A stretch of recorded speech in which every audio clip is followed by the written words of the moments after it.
I'm Dr. Laura Murillo. I had the great privilege to sit and visit with Jesus Torreones, who's an energy executive here in Houston. He told us a lot about his beautiful story, his humble beginnings, which ultimately led him to become a West Point and Harvard graduate. We hope you enjoy the show.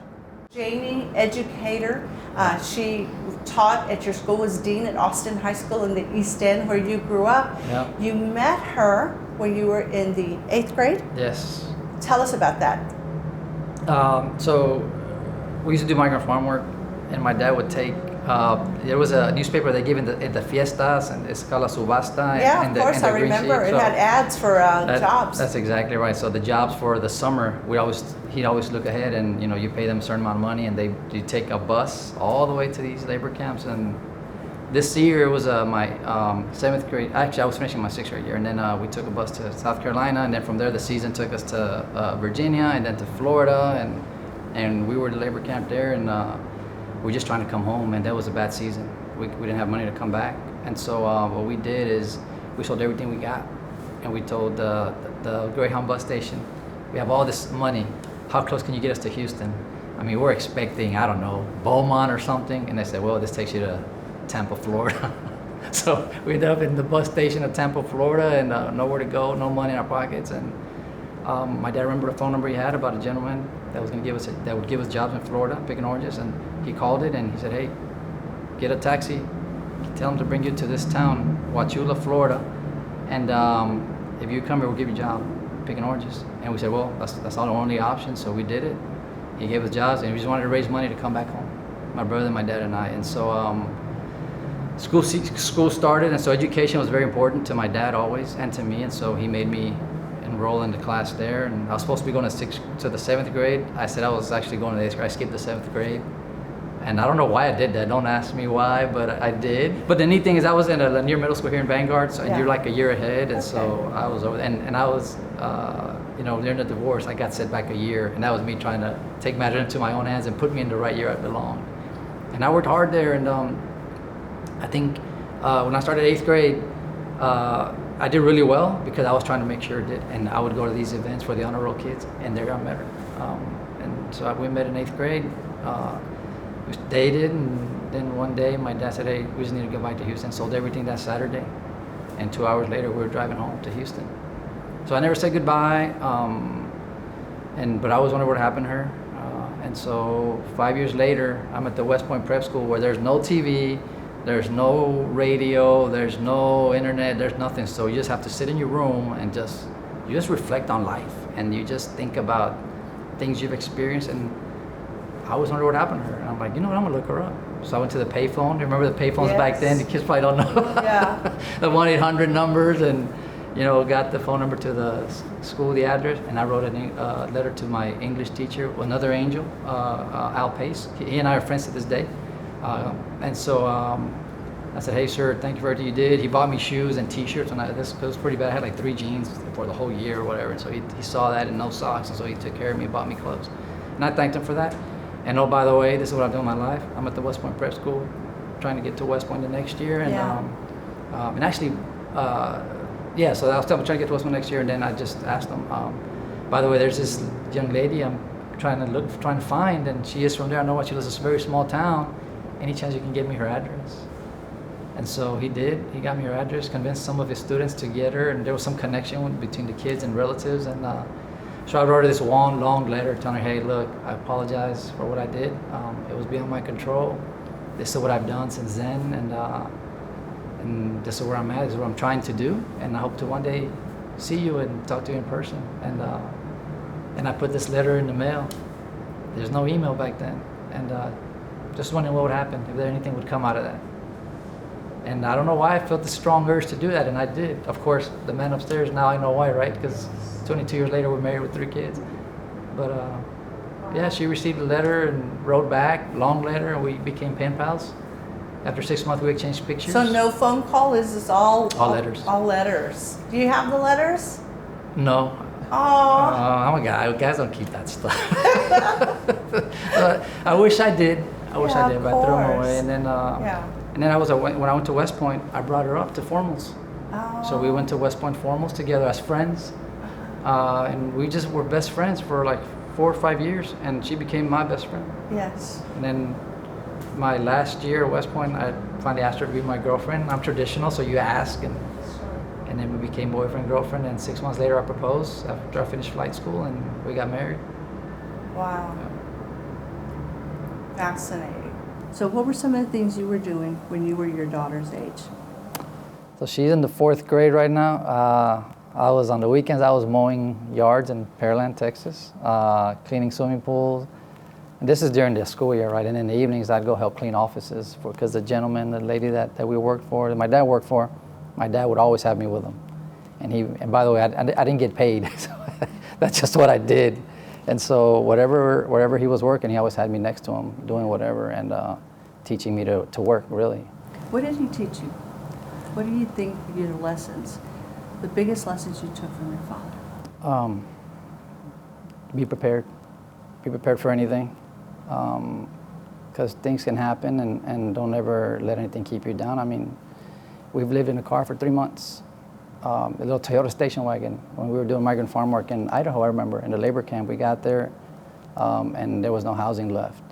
And so you do what you got to do. You're there to work, so you didn't go there to live in a nice house. You went there to work, so we flipped the back seat of the station wagon, and my brother, my dad, and I slept there for 3 months. And then we'd get up, go do the migrant farm work, and then in the afternoons we'd go back to sleep there, and that's how it was for 3 months. I mean, those kinds of experiences, and obviously you could tell that it was hurting him, right, for us to put us through this, and he would talk to me about that. He would take these tough moments and extract a lesson, a life lesson from that stays with me forever. And when things got tough and anywhere else, I go back to that, and I go back to that advice. And my mom did the same, different experiences that she endured. And even though I didn't grow up with her, I wasn't there for a lot of things, and she wasn't there for a lot of my experiences, but we just talk about it, and she always gave me advice when we talk on the phone and stuff. And I mean, I go on forever. I've learned a lot from. That's the best thing they've given me, their advice, and the way they did it to where a teenager would listen and take in that life. And when you leave the house, and you remember those things, and under different circumstances, different scenarios that you find yourself in. But it also prepared you for what was West Point, as you mentioned. With all the yelling and screaming and emptying your bags, you had a place to sleep. You had 3 meals. Yeah. Well, yeah. And all of that prepared you for it. Yeah. No, and my dad sometimes he'd say, hey, you got to be tough. So I remember he'd wake us up at 2 or 3 in the morning, my brother and me, and he'd make us hit the punching bag that he had inside of our apartment. And he just watched us, and he would teach us how to punch the punching bag, because he said you have to toughen up, because life is going to always be hitting you, and you got to be able to hit back. Yeah. And of course, we hated that moment. We just wanted to go to sleep. Yeah, what do you Dad, it's Wednesday night. I have a test tomorrow. What are we? No, you're going to get up right now. That's exactly what it was. I mean, and it was a little bag that I had to retrieve out of a dumpster. He said, hey, that's a great, why did people throw that away? He put masking tape around. Yeah. I mean, your knuckles bled. I mean, that's the kind of guy he was. He's a tough guy. And, but then you go to West Point, and I had to box. You have to do boxing class. I'm like, oh. Oh, this is a new bag. Well, it helps a little bit. I actually enjoyed it. And so, yeah, my dad was different, but I mean, I learned a lot from him. Yeah. And I wish I could teach my kids some of those things without putting him through what I went through. Because I reflect on those moments, and while I didn't enjoy them as much, I mean, those are the moments that I go back to, like I've told you earlier, when things get tough. And then remind myself, like, wow, I made it through that. Yes. And it turns out like that was probably one of the best moments of my life, if you think about it. When not at the time. That's right, definitely not at the time. But now you reflect and yeah, you take a lot away from those moments. Culture shock, both positive and negative. Okay. I mean, the negative, because I remember the moment you get off the bus, they said, yep, they signed, all right, go around that building, and you go in there with your bags, and as you turn around, go around that building, there's these drill sergeants yelling at everybody, making everybody throw everything out of their suitcases and put it back in, and I'm like, what in the world? And I thought, I knew it was going to be tough, but not this quickly. Yes, immediately. Immediately. They showed who was in charge. Absolutely, and there was no question. Yeah. You didn't have time to question it. So that was, but that was part of you expected some of it, just not that quickly. But then the other side is, and it's funny because a lot of my classmates, we keep in touch, and it's not till recently that I tell them this. They say, you were always all into it there, and you were happy. And I'm like, Quite frankly, yes, because that was the first time in my life I had 3 guaranteed meals. I had my own bed.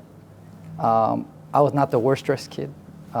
We all had the same uniform. Yes. And there was a confidence that comes with that, quite frankly, where, okay, I'm just... It was a level A for level, the first time. I think that's a great way of putting it. Yeah. And so that felt really nice. And so, you know, I was there to prove myself, because at the prep school, if you prove yourself and you pass your classes, you're automatically into West Point the following year. So very few people get that opportunity. So it was a huge blessing. One of the stories that stays with me is that throughout this journey, there have always been people, haven't there? A lot. Angels, as you referred to them. Yes. So talk about the people who opened up a trailer for you guys, a mobile home for you and your dad. Yeah, that's a tough one.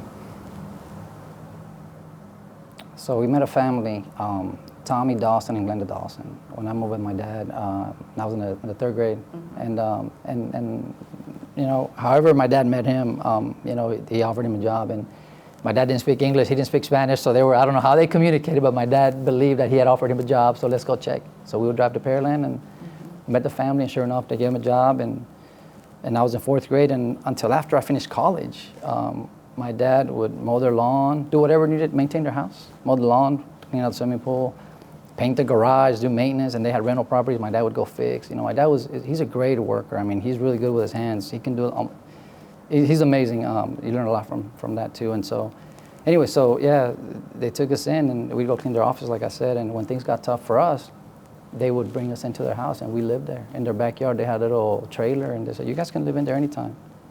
And they bought us groceries. We didn't have to pay rent. I mean, they did a lot. And then the biggest thing that, when I mentioned this West Point thing and going to college, they encouraged me big time. And when things got tough, and it's just interesting the way it happened. There were times when we had eviction notices from our apartments, and my dad and I are there, and all of a sudden there's a knock at the door, and like, well, who's that? You open the door, and it was Tommy Dawson. Almost like, as I reflect, you know, you have, it happens a certain way, but you remember them a certain way, almost like light beaming all around him. I see his silhouette. That's exactly it. Yes. That's why I call them angels, because that's honestly how I remember them, and the feeling that that overcomes me is. But he'd come in and say, hey, how's it going? What are you guys doing? And then and don't lie to me. That's what he would say. And don't lie to me. Have you paid the rent? And my dad would kind of be embarrassed, and he'd look at me, have you paid the rent? And I would just shake my head. And then he would take money and give us money to pay the rent. And then he you know, buys groceries. He says, you have groceries? Don't make me go open the cabinets. And I just nod no. He gave us money for groceries. And then we didn't have a car. And how do we get to Pearland to mow lawns from Telephone Road on 45? He'd come pick us up, take us to his house, and then he'd come back and drop us off. Oh my goodness. I mean, those kinds of things, right? So some of the neatest moments too I remember is when I was at West Point, and I'd come back, and I'd love to be there early morning before they woke up, and then when they came out, they saw me cleaning their swimming pool still. As a senior at West Point, I come back and still do that. And so now you are an executive in a very competitive space. You've traveled the globe. Share with us what that has done for you and your family, how that's changed the way you view life. The thing that jumps out the most is when I was reading, my son's applying to college now, so I read his essay, and in his essay he says how he's visited 15 countries and multiple continents, and talks about the blessings he's had, and then right before he talks about, you know, he recognizes what his parents have gone through, and he's trying to kind of build on that momentum, right? But when he says that, I enjoy that because it seems like we made this world smaller for him, less complicated to some extent, so that he can say he's been there. He's been to the Great Wall of China, been to Italy, to Rome. He's been to Singapore, the Middle East, Dubai, all that stuff, and all of it, a lot of it from work, a lot of it just, you know, I just wanted to take him to Thailand. And so I think that's, we just talk, and we talk about valuing those experiences. Talk to us about success and how you have dealt with success. My faith is a big deal to me. I've always stayed true as the best I can. Obviously, I'm not perfect, but I remember the moments I don't forget when I was a kid praying for things to get better, for to be able to get accepted to West Point, to be able to go do this, go do that. To this day, I still do that, even when I drive to work. And so it's my faith that has allowed me to do that and maintain that humility. Well, I want to thank you for spending time with us today, sharing your story of inspiration, hope, and how proud we are that you are doing all the great things that you're doing, and this that you're really, in many ways, only beginning now as you embark on so many other opportunities and seeing your children take their next steps, and all along the way, as you said, your faith, your family, your wife have led you to where you are today. So we are just extraordinarily proud of you, and we're thankful that you shared your story with us. No, thank you guys for the time and for this, and I enjoy keeping up with what your accomplishments are as well, enjoying your book and everything. So thank you so much for everything you do for our community too. Thank you. Well, I think we all have much to be grateful for.